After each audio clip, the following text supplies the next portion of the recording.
আমরা যদি কেউ কোনো বিগত 3-4 মাসে ভুল করেও থাকি, আপনার আশেপাশের নেতাকর্মীরা যদি কেউ ভুল করে থাকে, প্রিয় সহকর্মীবৃন্দ, একজন নেতা হিসাবে আপনার এটি অবশ্যই অবশ্যই দায়িত্ব তাদেরকে সঠিক পথে নিয়ে আসা, তাদেরকে সচেতন করা, তাদেরকে সতর্ক রাখা। বাংলাদেশের জনগণের আস্থা বিএনপির উপরে আছে, এই কথাটা আপনারা বলেন।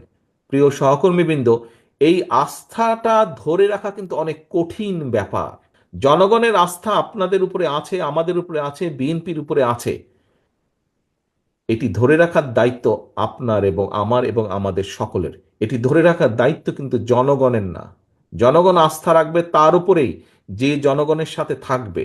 জনগণ আস্থা রাখবে তার উপরেই, জনগণ যখন দেখবে যে আমি তার উপরে আস্থা রাখেছি এই কারণেই, কারণ আমি যেভাবে চাই সে সেভাবে কথা বলছে, আমি যেভাবে চাই সে সেভাবে বিহেভ করছে, সেভাবে চলছে, সেভাবে উঠছে, সেভাবে বসছে। দিন যত যাচ্ছে তত পরিষ্কার হচ্ছে সামনের যে নির্বাচন এটি এত সহজ না। আগামী দিনে যে নির্বাচনটি আসছে, আগেও বলেছি, আজও আপনাদের সামনে আমি তুলে ধরতে চাই পরিষ্কারভাবে। আপনারা পত্রপত্রিকা দেখছেন, খবরাখবর রাখছেন, আপনারা আপনারা যদি সকল কিছু বিবেচনা করেন, পরিষ্কার দিন যত যাচ্ছে পরিষ্কার হয়ে যাচ্ছে। আমি আজকে থেকে প্রায় 3 মাস আগে আমি এই কথাটি বলেছিলাম। দিন যত যাচ্ছে তত পরিষ্কার হচ্ছে সামনের যে নির্বাচন এটি এত সহজ না। আমার থেকে এখানে অনেক অভিজ্ঞতা সম্পন্ন সহকর্মীবৃন্দ আছেন, অনেক মুরব্বী নেতৃবৃন্দ আছেন।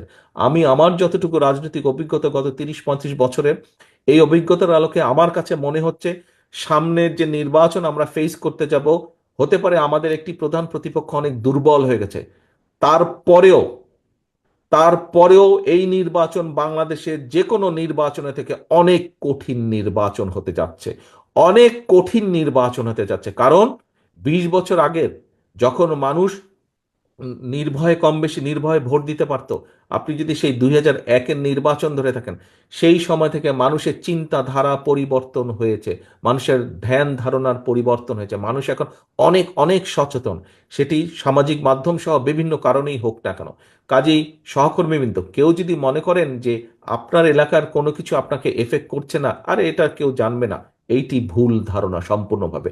মানুষ জেনে যায়। কাজেই আমাদেরকে, আমরা যদি কেউ কোনো বিগত 3-4 মাসে ভুল করেও থাকি, আপনার আশেপাশের নেতাকর্মীরা যদি কেউ ভুল করে থাকে, প্রিয় সহকর্মীবৃন্দ, একজন নেতা হিসাবে আপনার এটি অবশ্যই অবশ্যই দায়িত্ব তাদেরকে সঠিক পথে নিয়ে আসা, তাদেরকে সচেতন করা, তাদেরকে সতর্ক রাখা।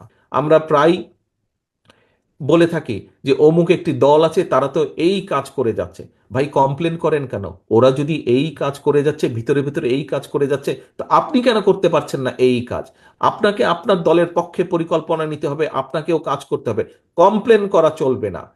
তারা যদি ভিতরে ভিতরে কাজ করে, তারা যদি মহিলাদের জন্য ভিতরে কাজ করে, তারা যদি ছাত্রছাত্রীদের ভিতরে কাজ করে, তারা যদি সমাজের বিভিন্ন মানুষের ভিতরে কাজ করে, তাহলে আপনাদেরকে আপনার দলের পক্ষ থেকে